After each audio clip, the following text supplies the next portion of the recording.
Do you remember at age 14 hiding in the bushes alongside that road, thinking about attacking Yes. a jogger? Yes. Yeah, I remember doing that. So that's the point at which it shifted from animals to people. Years 14 or 15 in that area. Yeah.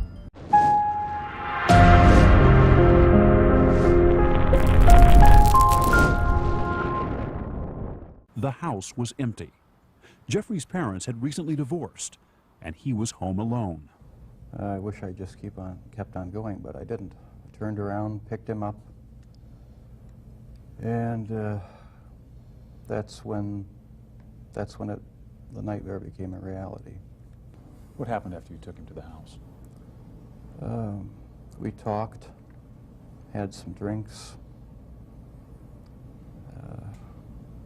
I knocked him out, and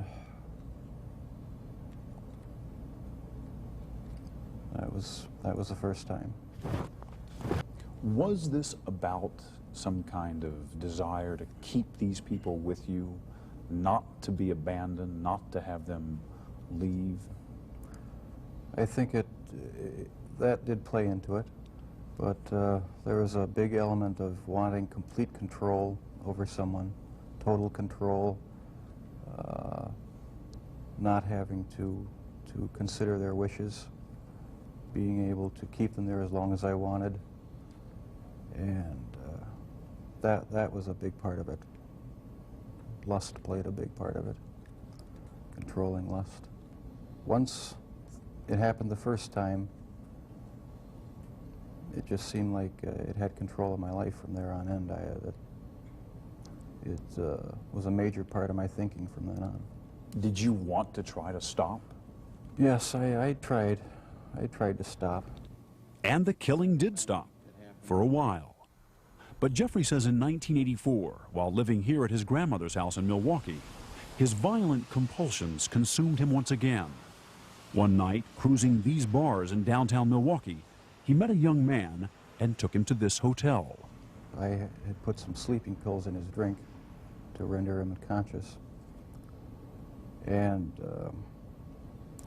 was just going to spend the night with him.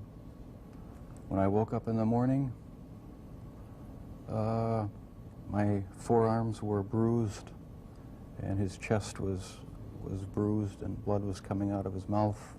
He was hanging over the side of the bed, and I have no memory of beating him to death, but I must have. And that's when it all started again. And once it started again, you found it impossible to stop. Right, that's when the obsession went into full swing. My only objective was to find the best-looking guy that I could. I went to bathhouses, I went to bars, shopping malls.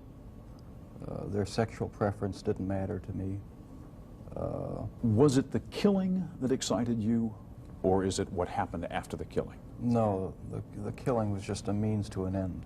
That was the least satisfactory part. I didn't enjoy doing that. That's why I tried to create living zombies with muriatic acid in the drill. One of those failed experiments to create a living zombie was conducted on this 14-year-old boy.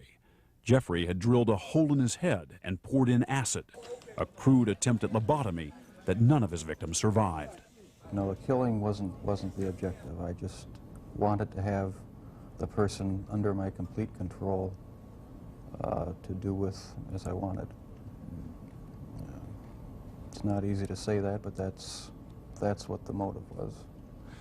Was there something sexual in the dismemberment of the bodies for you? As time went on, yes, I did get there was a sexual part to that. I started saving the skeletons and preserving other parts, and one thing led to another. It took more and more deviant type behaviors to satisfy my urges, and so it just spiraled out of control.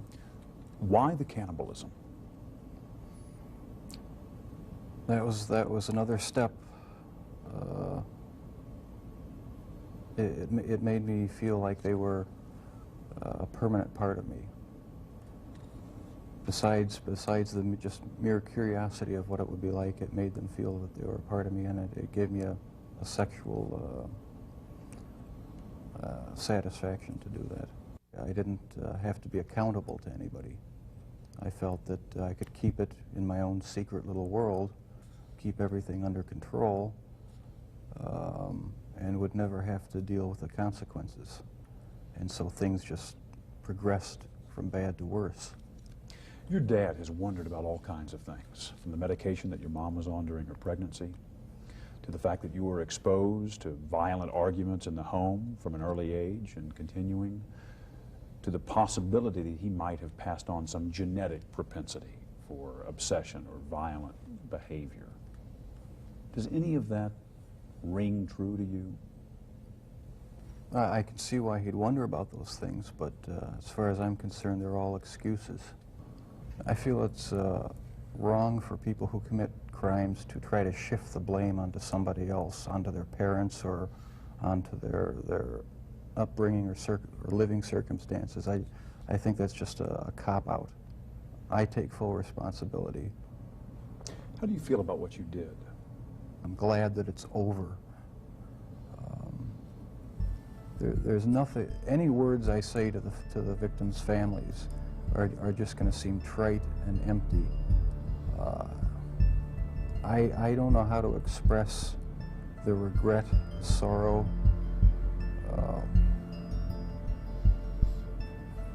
that I feel for what I've done for their sons. I can't find the right words.